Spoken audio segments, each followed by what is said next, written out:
What is going on, everyone? It's Nick from Breaking the Clutch. I hope you guys are having a fantastic day, and I wanted to take today's video and bring us back to what I think the channel was mostly built upon, and that was analyzing gameplay. And I think, or at least just giving my take on a particular gameplay. It doesn't have to be the most stellar gameplay, but ways that we can learn and build upon our gameplay. So hopefully you guys enjoyed this. If you want to see more like this, like we pretty much did every day for about 3-4 months, let me know. I know we've been veering off and doing a few other types of videos, and I want to say thank you to those who did like the Halo 3 videos. We plan on doing getting them out a couple times a week, and then transitioning over into that a little bit more once Halo 3 backwards compatibility comes out, simply because Pat and myself absolutely love Halo 3.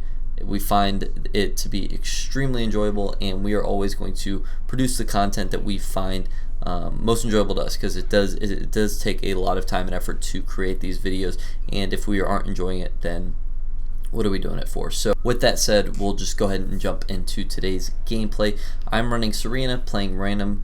I'm playing team war with randoms. I did not search with anyone, and I wanted to figure out pretty much what are people running, because I haven't played this game at least competitively in probably since Yap Yap dropped. And when I say I played competitively with Yap Yap, I honestly played about, I think, 9 games overall. Did 3 1s games, 3's 2 games, and then 3's games, and then I kind of fell off, and that's right around where school started. I'm in my fall semester right now, so I can't dedicate too much time in this game aside from the time that I dedicated towards YouTube. So again, I decided, let's just jump in, let's see what everyone's running these days, and it was a bit of a variance here. I had a couple people with I think Anders was in this game, Aatrox was in this game, and then I think I also saw another Serina, I believe so. And one thing that I'm going to focus on in this gameplay is I'm going to try to get out as many Marines as I can in the early part, make sure I get that infamous ice cream truck going as soon as I possibly can in the on my field armory, and then once I finish that field armory, I'm going to get that upgrade, sacrifice that field armory, and then I'm going to exchange it for a generator. Now, I know a lot of people typically like to, and I've gone over this before, but in case any of you guys are new, I typically like to throw that generator as my 5th on my main base, and that's because you never know how a game's going to go, and you need power in order to make the late game strides and to upgrade your field armory, all the way to upgrade your units, and so on and so on. So you need to make sure, if anything, your power is not low at any point, because then you will start to struggle, and that is where another team will start to take over. And of course, when I'm running randomly, you cannot rely on teammates to secure power nodes in the early parts of the game and then keep them throughout. So I've got to kind of rely a little bit on my own here. You'll see I took 1 power node, I'm about to take a second one. And then my teammate's going to call over to me on the right side of the map, and he's going to say that he's got a bunch of yellow units heading over towards him, and those are Marines.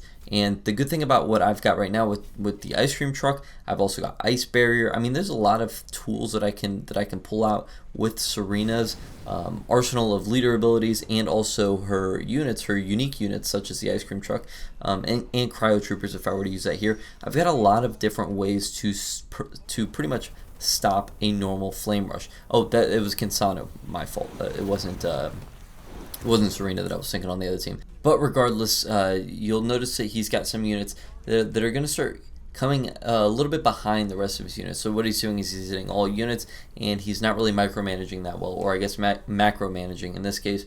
So once I see that split that he's got, I'm going to go ahead and pick off those 2. I'm not going to lose any units there. And then I also noticed that he's got a little supply pad, little expo going on right in that corner. So I figured that the best way to engage this guy is to set up my camp and start attacking his side base, make sure that he can't produce any more Marines out of it so he can build up an army. And then also, by doing that, I'll have my ice cream truck down. It'll start to create that little vortex of ice, and then his units will start to freeze as they get closer to me. And as you saw earlier, I picked up that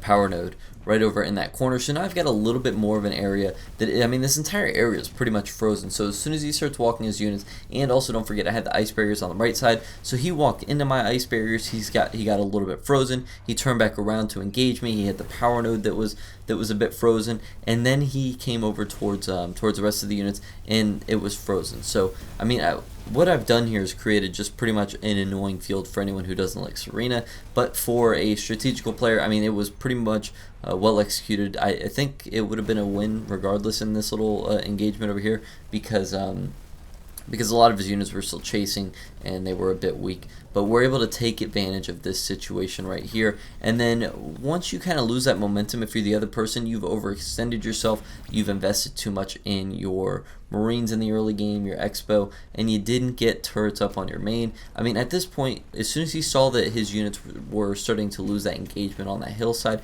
he needed to put up turrets as quickly as possible. And then his teammates also needed to shift over and sit on the far side of his base, away from our units, and then tag team with those turrets. None of that is going to show up for this guy, and we're one by one going to start picking off parts of his base. And again, I've always stressed that going for the generators first is the most important thing. You'll see I picked off a supply pad, but that was just because my units don't like to listen as well as I'd like them to.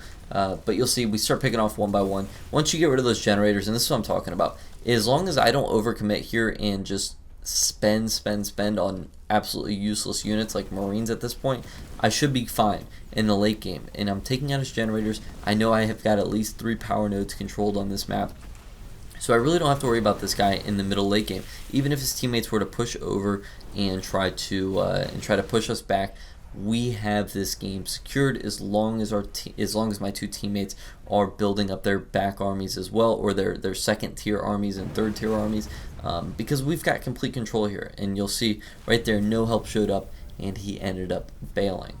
Now let's fast forward just a little bit into this game, and we just fended off or defended a attack from Cansano, and now we're pushing Cansano back towards her side of the map. And one thing you've got to be careful with Cansano is that leader power, the flame wall, is very powerful, so you don't want to get trapped with that. And I think they might have upped her hero speed because she moves very quickly, very agile. So you got to make sure that when you're Serina, if you are in this scenario, drop those ice barriers, slow her down as in any way you possibly can. Dropping that ice cream truck also will help. And you'll see I've got a pretty decent army composition here, but we still got to be very careful with how we attack this person or this enemy's base, because there is still a chance to lose this even if it's a 2-on-3. All it takes is one push and you overcommit, and then the opponents will go and tag team the opponent that they just took out. Whoever was the weakest, they'll take him out, and then they'll put it to a 2v2 game. And then at that point, it's very difficult to change the momentum, because as we all know, most games are about momentum and how far you can take that momentum. We took our momentum from stopping the opponent on the far right side of the map, yellow, and then we pushed them back. We killed their momentum, pushed them back, and then we started steamrolling, right? And that could happen to us still even in a 2-on-3, and I stress that, because right here, if we would have kept engaging, or maybe if the other opponent would have had a little bit more of a better army composition before he pushed our mains earlier, perhaps, and he sat back and defended a little bit more, perhaps they could have wiped our units. You saw that that our Aatrox lost a little bit of units there, and I've got to back up, recollect myself, because obviously we were losing that engagement. So again, these are things that you've got to be careful of. You don't want to overcommit. You want to play your cards right. And once you get over there, if you're attacking that base, don't lose all your units, but make sure you take out the buildings efficiently. You want to take out those generators. You want to take out the pads that build units, for instance, the air pad, vehicle pad, infantry, and you also want to prioritize that field armory. The supply pads are fine in most cases. You really don't need to drop those. I would go in the order of take out the unit builders, and then I'm going to take out those generators. That field armory, if I see it's active and something is being built out of it, or if something is being upgraded within it, then I will take that out first before anything else. But of course, that all depends on what's going on with the scenario. And we've got our lovely little Anders showing up about what 10 minutes into the game, 8 minutes into the game, whatever it is, and finally starting to take over, and that'll pretty much end this gameplay. And I enjoyed this game, at least playing it. So I thought that it wasn't it wasn't the most competitive game, but I did think it was very fun to watch, and I hope you guys got a little bit of enjoyment out of this. So again, if you want to see more videos like this where we used to do these pretty much every day for 4 months, I don't know if you guys are tired of them, if you have other suggestions on what you want to see with Halo Wars 2, because of course we still have let's see, we're the first week of September, so we've still got 3 weeks or so until we get our hands on Awakening the Nightmare. So if you guys want to see anything specific, let me know down below, and we will try to accommodate you guys. In the meantime, I hope you guys have a fantastic night. Thanks so much for watching, and take care.